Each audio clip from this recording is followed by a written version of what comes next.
आज आपण बघणार आहोत व्यवहारी अपूर्णांक. ठीक आहे. अपूर्णांक म्हणजे काय, तर जी संख्या छेद आणि अंशाच्या रूपात लिहिली जाते. बघा एक्झाम्पल आहे 2/4. हा वरचा असतो छेद आणि खाली जो लिहितो तो असतो, वरचा असतो अंश आणि खाली जो लिहितो तो असतो छेद. याला म्हणायचं अपूर्णांक. म्हणजे जी संख्या पूर्ण नाही या संख्येला काय म्हणतो आपण, अपूर्णांक. पूर्ण संख्या कोणत्या आहेत, तर 1 2 3 4 6 ह्या सगळ्या काय पूर्ण संख्या. अपूर्णांक म्हणजे काय, जी संख्या पूर्ण नाही किंवा एखाद्या संख्येमधला काही भाग. तर समजा एक काहीतरी वस्तू आहे, त्याचे आपण 5 भाग केलेत. हे 5 भाग केलेले आहेत. ह्या 5 भागापैकी काही भाग, हा समजा 2 भाग घेतले आपण, 2/5 म्हणजे हा काय, जो पूर्ण नाही असा काय असतो, अपूर्णांक असतो. ठीक आहे. हे समजलं अपूर्णांक म्हणजे काय. त्याचे आपण दशांश रूप बघणार आहोत. अपूर्णांकाचे दशांश रूप. 1/2 हा असा अपूर्णांक लिहिला तर ह्याचा दशांश नसणार आहे 0.5. म्हणजे काय करतो, जो खालचा छेद आहे त्याने अंशाला काय करत असतो, तर भाग देत असतो. 1/2 म्हणजे कसं भागाकार करतो, तर 2 नी 1 ला भाग देतो आपण. काय येणार भागाकार, 2 नी 1 ला भाग जात नाही, 0 येणार. इथं आपण 0 घेतो म्हणजे दशांश देणार आणि 2×5 = 10. काय असणार आहे, हा अपूर्णांकाचे दशांश रूप. बघा आता काही अपूर्णांक दिले असतील, त्याच्यामधला लहान अपूर्णांक आणि मोठा अपूर्णांक असं ओळखेल.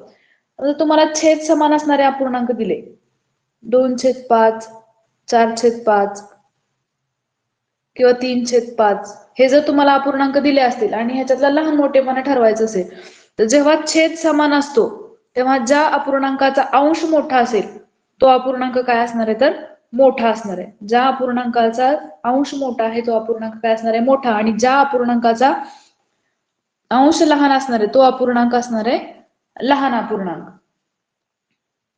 त्याच पद्धतीने बघा, जर अंश समान असतील आणि छेद वेगवेगळे दिले असेल तुम्हाला, असे जर अपूर्णांक दिले ज्या अपूर्णांकाचे अंश समान आहेत आणि छेद वेगवेगळे, त्यावेळी काय असतं, ज्या अपूर्णांकाचा छेद लहान आहे तो अपूर्णांक असतो मोठा आणि ज्या अपूर्णांकांचा अंश मोठा आहे तो अपूर्णांक असतो लहान.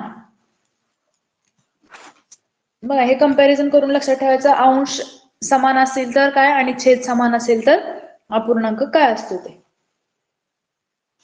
त्यानंतर बघा, अंश आणि छेदामध्ये 1चा फरक असेल, दिलेला तुमचा अपूर्णांक आहे त्याच्या अंश आणि छेदामध्ये ह्या दोघांमध्ये 1चा फरक असेल, असे काही अपूर्णांक देतील तुम्हाला आणि त्याच्यामधला लहान अपूर्णांक आणि मोठा अपूर्णांक ओळखा असा प्रश्न असेल, तर त्यावेळी काय असतो,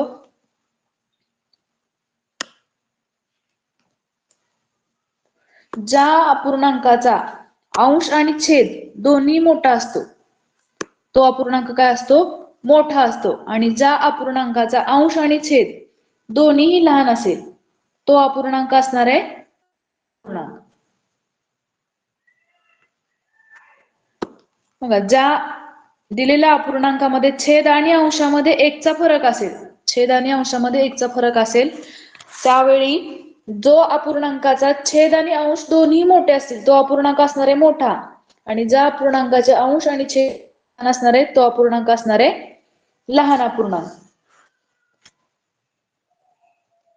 हे दिलेल्या ह्याच्यामध्ये काय होतं, तर छेद मोठे होते अंशापेक्षा, होतं हा छेद मोठा आहे दिलेल्या अंशापेक्षा आणि अंश काय आहेत, लहान आहेत. त्यावेळी हे आहे. आणि बघा, जर तुम्हाला अंश मोठा दिला असेल छेदापेक्षा,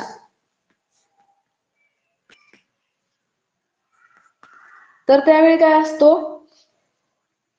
ज्या अपूर्णांकाचा अंश आणि छेद दोन्हीही लहान आहेत तो अपूर्णांक असतो मोठा. आणि ज्या अपूर्णांकाचा अंश आणि छेद दोन्ही मोठे आहेत तो अपूर्णांक लहान. ठीक आहे, हे आहे. मग आणखी एक एक्झाम्पल मध्ये बघू.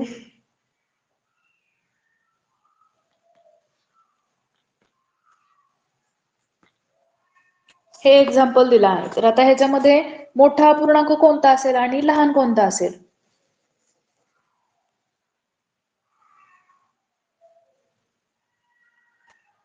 ह्याच्यामध्ये काय सांगितलं होतं, ह्याचे छेदापेक्षा अंश काय आहेत, मोठे आहेत. छेदापेक्षा अंश मोठे आहेत. त्याच्यामध्ये ज्याचा अंश आणि छेद लहान आहे तो अपूर्णांक काय असणार आहे, तर मोठा असणार आहे. आणि ज्याचा छेद आणि अंश मोठा आहे तो अपूर्णांक असणार आहे लहान.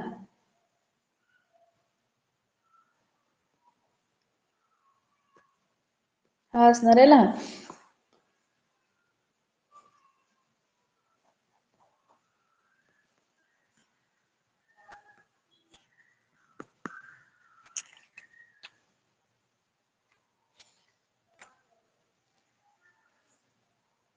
ह्याच्यामध्ये लहान मोठेपणा कसा काढायचा?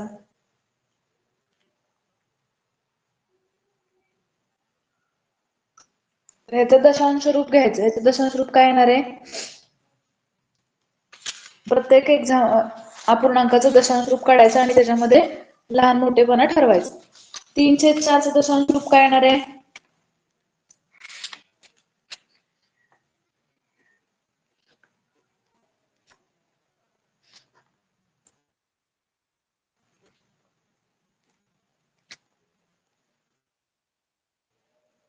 0.7. 0.7.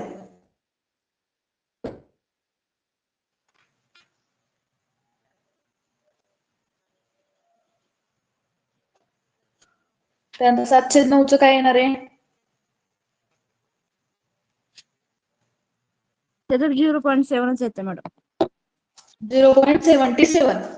ठीक आहे. 5/8चं येणार आहे 0.62 आणि 7/11चं येणार आहे 0.63. बघा आता ह्यामध्ये सर्वात लहान अपूर्णांक दशांश रूप कोणता आहे, 0.62. येणारा 5/8. 5/8 हा अपूर्णांक असणार आहे सर्वात लहान. आणि सर्वात मोठा अपूर्णांक कोणता असणार आहे, 3/4. 7/9. हो सॉरी 3/7 मोठा अपूर्णांक असणार आहे.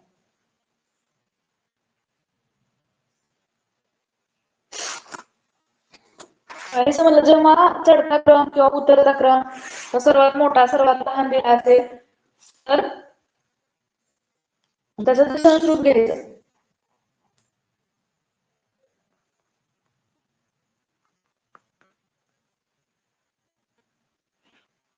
तुम्हाला एक्झाम्पल दिले तर ह्याच्यामध्ये चढता क्रम आणि उतरता क्रम लावायचे. आवाज ब्रेक होतोय का मॅडम तुमचा? मॅडम असेल काहीतरी,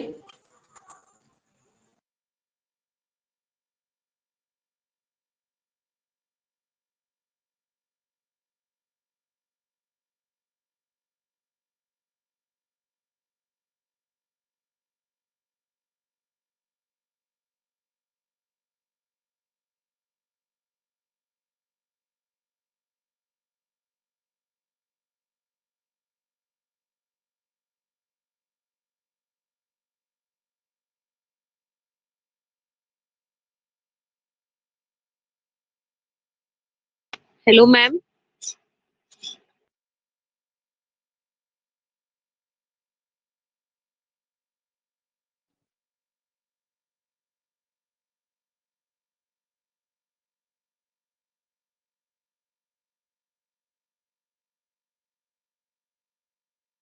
मोठ्यापर्यंत. लहान काय आहे 0.54. मॅम स्क्रीन दिसत नाहीये.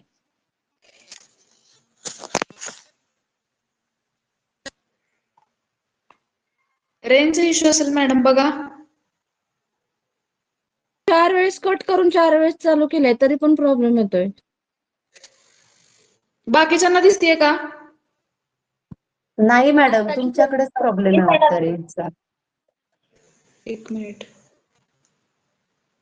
हा दिसते मॅडम, आता दिसते. दिसते? हो हो.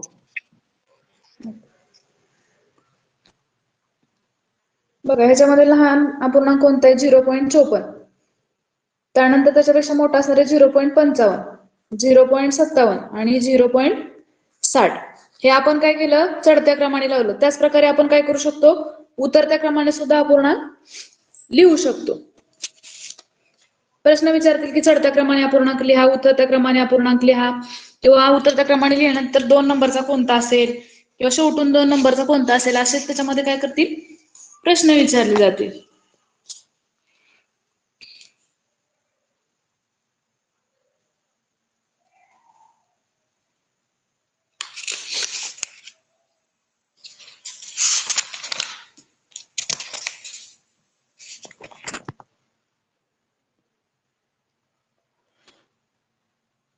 आणखी प्रश्न असतील याच्यावरती अपूर्णांकावरती, की तुम्हाला काय अपूर्णांक दिले जातील, त्याच्यामध्ये तुम्हाला काय उतरत्या क्रमाने कोणते अपूर्णांक आहेत, चढत्या क्रमाने कोणते अपूर्णांक आहेत, हे काय करायचंय, पर्यायातून ओळखायचंय.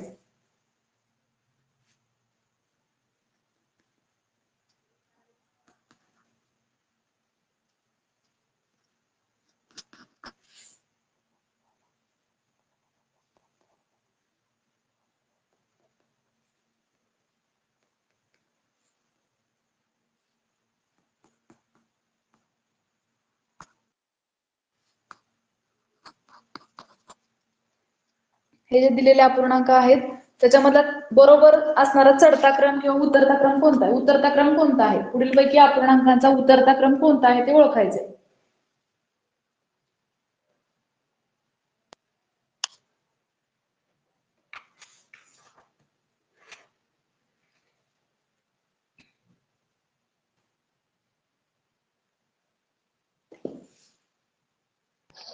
Madam option 3. Option madam hello. हा बोला. हा बोला. मॅडम मला इथे उत्तर कसे काढले ते सांगतात का? रेंज नव्हती, ते समजलं नाही मला. 304 उत्तर तुम्ही कसं काढलं? 304 तुम्ही 0.55 उत्तर काढलं ना, ते कसं काढलं? रेंज कट होत होती त्याच्यामुळे मला समजलं नाही. 3/4 आपण लिहित असताना काय करतो, 3 ला 4 ने भाग देत असतो, बरोबर का? काय करत असतो, 3/4 ह्याचं उत्तर 0.75 कसं आलं हे बघायचंय ना. बघा, हो मॅडम. जेव्हा असं करतो तेव्हा हा जो खाली असतो तो छेद असतो, छेद काय करत असतो, अंशाला भाग देत असतो. ठीक आहे, म्हणजे काय येणार आहे बघा, 4 ने 3 ला भाग जात नाही, त्यामुळे आपण भागाकाराच घेणार आहे 0. त्यानंतर काय करतो, इथं आपण भाग जाण्यासाठी 0 घेतो. ज्यावेळी 0 घेत असतो त्यावेळी इथं काय करत असतो, दशांश चिन्ह देत असतो, शून्याच्या पुढे दशांश चिन्ह देत असतो. आता 4 ने 30 ला भाग जातो, 4 ने 30 ला भाग जातो तर भागाकार येणार आहे 7. 4 7 28, 30 वजा 28, बाकी किती राहणार आहे, 2. तर 2 वरती 0 घेतल्यानंतर किती येणार आहे, 20. 4 ने 20 ला पूर्ण भाग जातो, 4 पंचे 20, म्हणजेच 3/4 उत्तर काय येणार आहे, 0.75 किंवा 0.75. समजलं मॅडम. हो हो. ठीक आहे.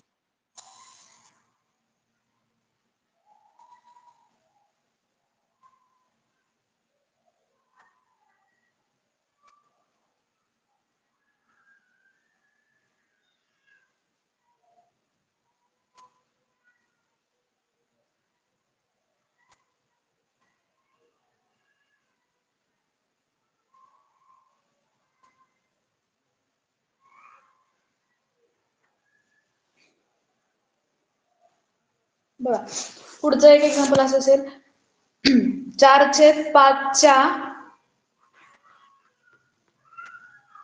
2/7 मध्ये कोणती परिमेय संख्या मिळवावी.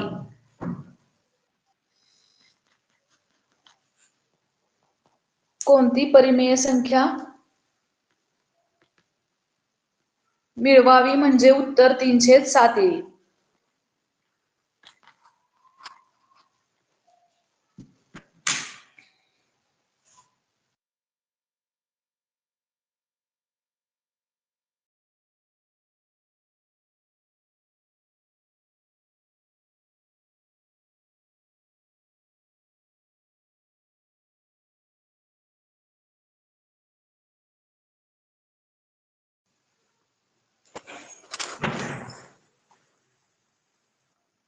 बघा, काय येईल उत्तर, 4/5 2/7 मध्ये कोणती परिमेय संख्या मिळवावी म्हणजे उत्तर 3/7 येईल. बघा काय करावं लागेल, 4/5 चा म्हणजे इथं काय असतो, मल्टिप्लिकेशन असतो. 4/5 2/7 म्हणजे 4/5 2/7 भाग घ्यायचे तुम्हाला. त्याच्यामध्ये कोणती संख्या मिळवावी, समजा x ही संख्या घेतली आपण, त्याच्यामध्ये x ही संख्या मिळवली तर उत्तर काय येणार आहे, 3/7. काय करायचं, अंशाचा गुणाकार छेदाचा गुणाकार. हे एक्झाम्पल सोडवत असताना काय करतो आपण, अपूर्णांकामध्ये छेद आणि अंश दिला असेल तर गुणाकारामध्ये काय करत असतो, छेदाचा गुणाकार अंशाचा गुणाकार, किंवा जिथं भाग जातो तिथं भाग घालवतो. तर इथं भाग जात नाही तर काय करू, अंशाचा गुणाकार किती येणार आहे, 4 × 2 आणि छेदाचा गुणाकार येणार आहे 5 × 7 अधिक x बरोबर 3/7. मग अंशाचा गुणाकार येणार आहे 8, छेदाचा गुणाकार येणार आहे 35 अधिक x बरोबर काय येणार आहे 3/7. तर ह्याच्यामध्ये काय 8/35 हे काय केलेले आहेत, x मध्ये मिळवलेले आहेत. जेव्हा त्याची बाजू चेंज करतो त्यावेळी काय होतं, तर ते त्याच्यामधून दुसऱ्या बाजूमधून वजा केले जातात. 3/7 वजा 8/35. असे जेव्हा दोन अपूर्णांक दिले असेल, वजाबाकी की बेरीज दिली असेल, त्यावेळी आपण काय करत असतो, अगोदर छेद समान करत असतो आणि छेद समान करून त्याची बेरीज किंवा वजाबाकी करत असतो. आता 3/7 मध्ये 7 छेद आहे आणि 8/35 मध्ये 35 छेद आहे. बघा 3/7 मध्ये आपल्याला काय करायचं, छेद 35 करायचं. त्यासाठी काय करावं लागेल, तर 3 लाही 5 ने गुणावं लागेल आणि 7 ला सुद्धा काय करावं लागेल, 5 ने गुणावं लागेल. 3 लाही 5 ने गुणावं लागेल आणि 7 ला सुद्धा 5 ने गुणावं लागेल. 3 ला 5 ने गुणले पण आणि 7 ला 5 ने गुणल्यानंतर येणार आहे काय येईल, x बरोबर 15/35 वजा 8/35 म्हणजे काय, 15 वजा 8 म्हणजे 7/35 म्हणजेच किती येणार आहे, 7 ने भाग जाणार आहे 35 ला, 7 × 7 आणि 7 × 5 = 35 म्हणजेच x ची किंमत येणार आहे 1/5. x ची किंमत येणार आहे 1/5.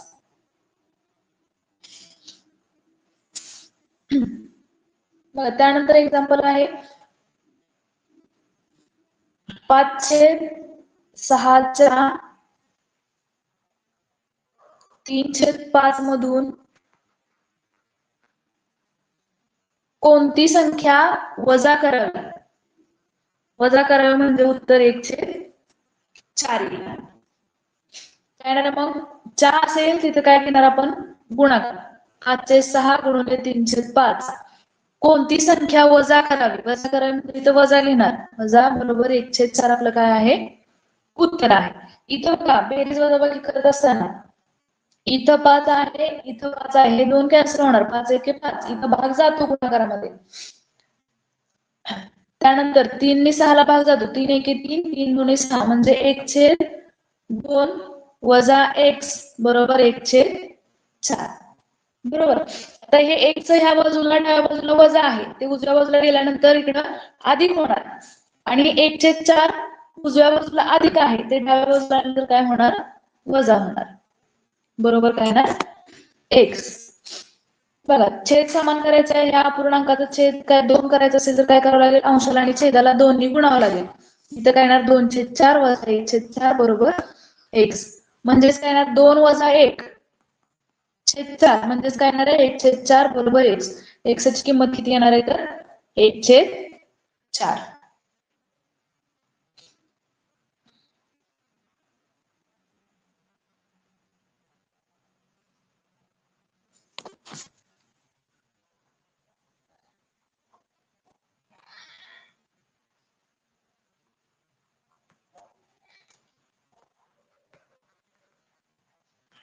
मॅम स्क्रीन दिसत नाहीये.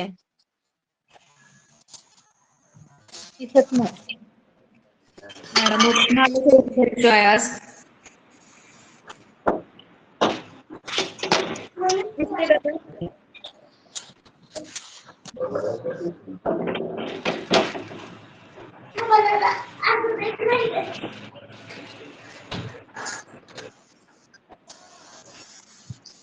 दिसत नाही, काहीच नाहीये, काहीच दिसत नाहीये मॅम. स्क्रीन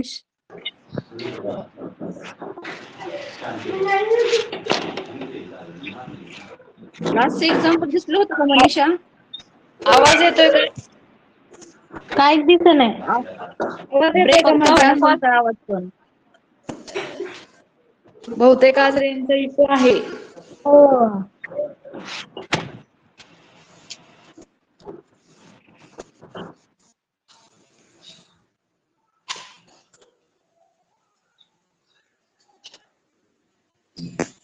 लास्ट एक्झाम्पल पण नाही दिसलं मॅम. आता दिसते का स्क्रीन? नाही. मॅम. मग लेक्चर थांबूया का आपण नंतर घेऊयात? कारण रेंजचा इश्यू किती वेळात असेल किंवा काही सांगू शकणार नाही मी. हो मॅडम. Okay ma'am. चालेल, नंतर घेऊ आपण उद्या. Okay ma'am. थँक्यू.